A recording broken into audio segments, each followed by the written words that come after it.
ऋषी या यूट्यूब चॅनलमध्ये हा कोकणचा वाटाड्या तुम्हा सर्वांचे पुन्हा एकदा मनापासून स्वागत करतो। मंडळी, जमिनीखाली असलेल्या पाण्याच्या पातळीपर्यंत पोहोचून आणि पाणी वापरासाठी केलेल्या खड्ड्यावजा बांधकामास विहीर असे संबोधले जाते। त्याचप्रमाणे लहान व्यास असलेली म्हणजेच लहान आकार असलेली व कॉन्क्रीटच्या रिंगा वापरून केलेल्या विहिरीला रिंगवेल म्हणतात। मंडळी, आज आपण पाहूया ही रिंग विहीर कशा प्रकारे बांधतात आणि या विहिरीला किती प्रमाणात खर्च येतो। किती वर्षापासून चालू आहे काम आहे तुमचं? 20 वर्षापासून 40-50 वर्ष झाली। हे दोन टाईपचे आहेत, रिंग्याच्या विहिरी मारतो आणि चिऱ्याच्या पण। मग जास्त खर्च कोणत्या विहिरीत येतो, रिंगाच्या का चिऱ्याच्या? चिऱ्यांच्या, कारण तासायला वगैरे जास्त पैसे घेतले जातात। एक चिरा तरी 50 रुपये असतो तासायला। आता कोण जास्त चिऱ्याचे नाही हो मारत, बोरिंग नाही तर या रिंग्याची परवड नाही कमी बरं नाही।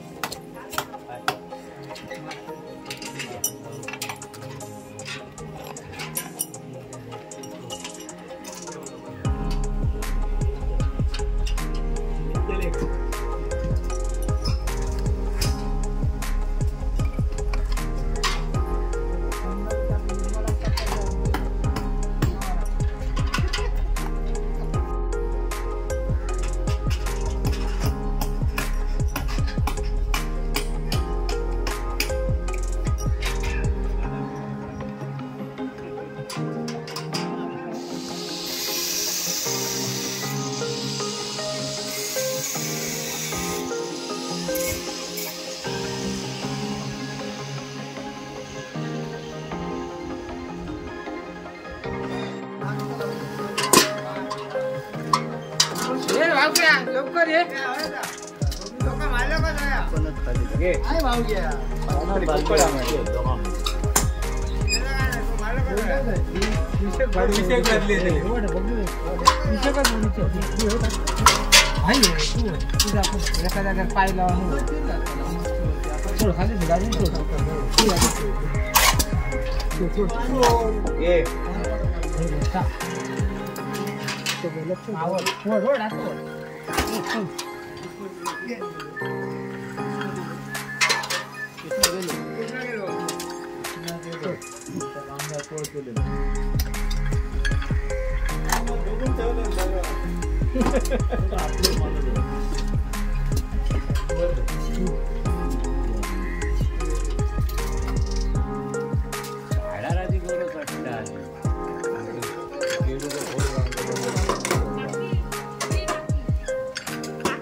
लेवल पर्यंत आलो आहे।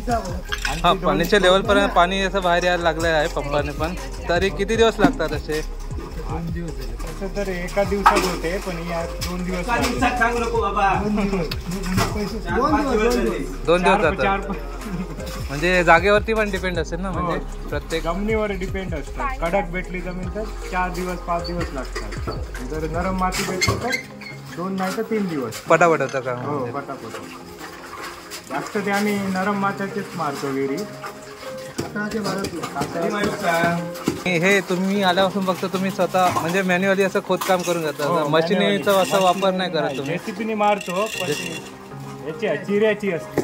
चिऱ्याची असेल तर जेसीबीचा वापर एंडिंगलाच तर पाण्याची लेवल तुम्हाला पातळी भरपूर पाहिजे तेवढ्या लेवलवर ती भेटणार पाणी। मे महिन्यात शेवटची पातळी असते पाण्याची खाली जायची, त्या लेवलला आम्ही विहीर मारतो मे महिन्यामध्ये। हो, मध्येच मारता की अजून इतर? मालवण मध्ये देवबाग, तोंडवळी। म्हणजे आता तुम्हाला असा कॉल आला देवगड तरी तुम्ही जाऊ शकता तिथे? देवगड नाही, मातीवर डिपेंड आहे। कातळाची नाही मारत आम्ही, लाल मातीची नाही मारत। हे रेती माती असते त्याचीच फक्त। ह्या रिंगीच्या विहिरीला किती खर्च येतो? 50,000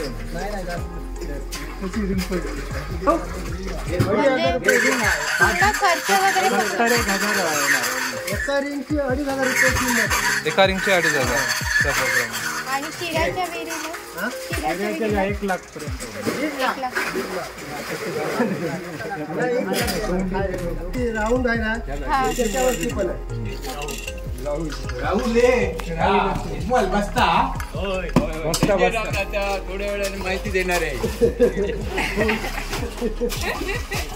माडा चढायचे असले तर हे चढणार. म्हणजे कधी मेहनत जास्तही करायला लागते, कधी कमी मेहनत होते. जमिनीची लेवल असते ना त्याच्यावर depend आहे. जमिनीच्या पाण्याच्या पातळीवरती डिपेंड आहे. माडा चढायचं असले हेल्पर आमच्या चौघांना आहेत. हेल्पर चौघांना आहेत. हेल्पर खूप चौघांना आहेत. बसणारे आणि जर कोणाला इथे मला मारायचे असेल तर तुमचं नाव आणि कॉन्टॅक्ट नंबर. मिठबावकर, सुभाष मिठबावकर आणि कॉन्टॅक्ट नंबर ते देणार आहेत.